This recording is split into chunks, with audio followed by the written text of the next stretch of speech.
Heidi here from Rain Country. God is good all the time. Well, I decided to get on here today to do a quick review about the Merry People boots. I was seeing them all over Facebook, and of course, because I stopped once to really examine the boots, that's all I was seeing for a long time.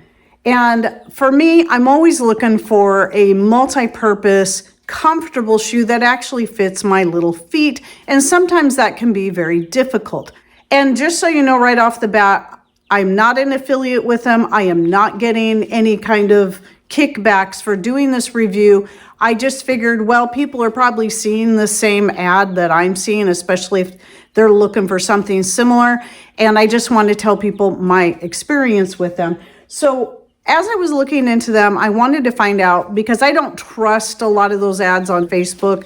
So I try to go directly to the webpage, do a little more looking, maybe do some searching on the internet to make sure it's not just some fake whatever, right? So I did that first, and then was able to figure out that it was indeed this company, Merry People, that was founded by a lady that I've already forgotten her name, but I'll try to get a picture of her and her name right here. I should have had that written down before I got started. Sorry about that.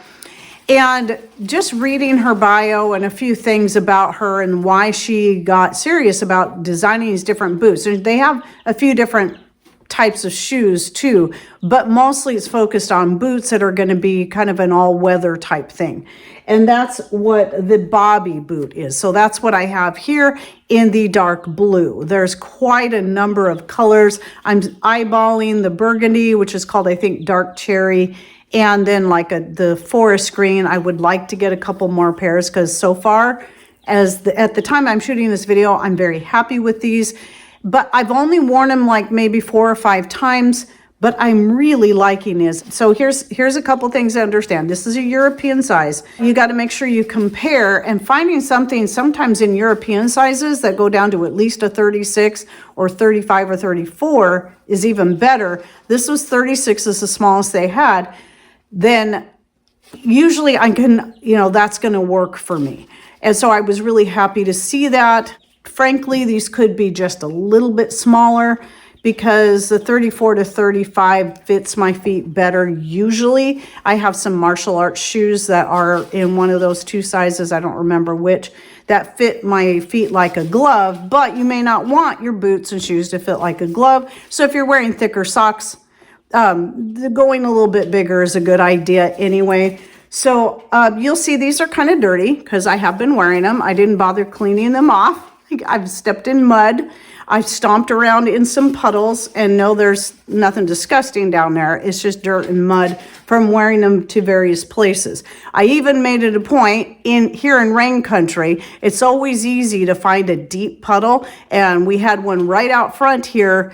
And I went and stood in that and had the water come up to here, and I just stood in it, splashed around in a little bit. My feet stayed perfectly dry. Now, some of the other things I like about this boot is the sole of it. They do have one that has an even thicker sole that has even more tread on it, but I know that one would be just too much for me, too wide, because it's kind of designed also for wider feet. And my feet are pretty uniform. They're not too narrow, too wide for the size that they are. So these were perfect for me. So yes, designed by real people.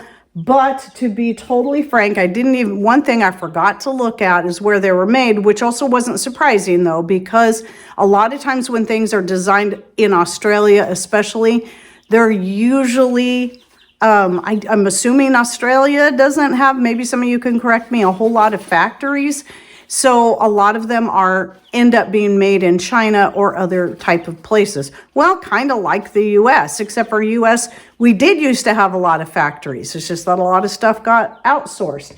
So I did notice in here that it does say that they are handmade in China, but at least they're being honest about it and not trying to hide it like certain other companies, like a certain canning lid company tries to do. But anyway, they are, like I said, these are rubber and neoprene, and they're just perfect for what I need them for. So multi-purpose, because I'm not really looking for something to stomp around threw the chicken poop in my backyard. I have my slip-on Kizik's for that. The thing I don't like about those is that because they don't have that style I need in down to at least a size 5 or in the children's sizes, I can't get them small enough. And on top of that, even though I still love my Kizik's, I have my kid size ones I wear for around the house, just the inside stuff that don't get worn outside in the mud and the dirt and whatnot. And they're not making that style anymore, and it was the only style I liked in the kids sizes, and so that's unfortunate. And then all the rest of them have really just jumped up in price to where they're even more expensive than these. Now, I paid $140 for these. I got free shipping, and I did go ahead while I was at it and try a pair of their socks. So the socks were $18, and I like the length of them. They're actually a really nice length. They're cotton and wool. The cotton is from the US and the wool is from Australia, which makes sense.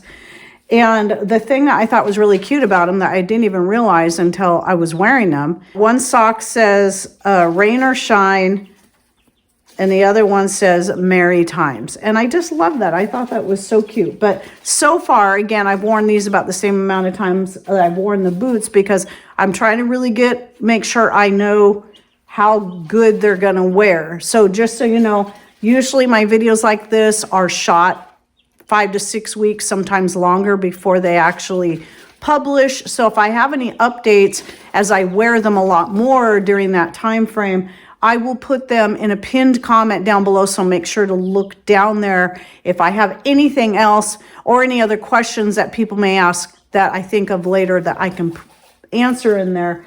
But I just want to say that, yes, a good all-around boot. If you're looking something for stomping around out on the farm these are great. I was looking more for something that would be good for going out in, would still look cute if I'm just trying to look a little nicer, wearing to church and whatever, but also be able to make it through our heavy rain times and not have to worry about my feet getting wet. And so again, I'm very happy with these. I'm thinking I want to wear them a little bit more first, but I am thinking about getting the burgundy and the green pair, just if nothing else, so I can have backups, because I'm the kind of person that if I find a boot or a shoe, anything really that I really like, that actually fits me, that accomplishes everything that I need it to, I will usually try to get more as soon as I am able, once I establish it's something that's going to last me a while first. And that is so I can have backups, not just so I can have one of every single color, though. Again, I do really like the green and the burgundy. It's not really just about that though either. And I'm not a huge shoe person. I don't have a ton of shoes, though I have different types of shoes to suit my different needs, such as the ones I keep outside that are for stomping around in chicken poop and mud on the back porch. They don't even come in the house because those get nasty. I have a pair of garden shoes I keep by the front door when I need to run out to the front garden and work on stuff, and so on. And so yes, that it is nice to have different types of shoes and boots that can suit different needs according to what you're doing. But anyway, I just thought I would share that. That's my review. These are great boots if you're seeing them around, but I know they're not the only ones. But if you do have smaller feet, you're looking for something that's actually going to fit you, because most places will only carry a size 6 and up instead of at least a 5 and up, then I recommend giving these a try. Though it's possible there could be some really great American-made ones. Typically what my problem is when I find those and people say, oh, well, these are the best. I'm like, yeah, well, those won't fit. That's usually my biggest problem. So that's why these were the right choice for me personally. So anyway, again, I will give you some updates as I go along, including in a pinned comment if I have any to give by the time this publishes, or doing another video down the road to let you know if I'm still really liking the boots and the socks as well. So I hope you enjoyed this in case you're looking for something like that. And thanks for watching. Take care and God bless.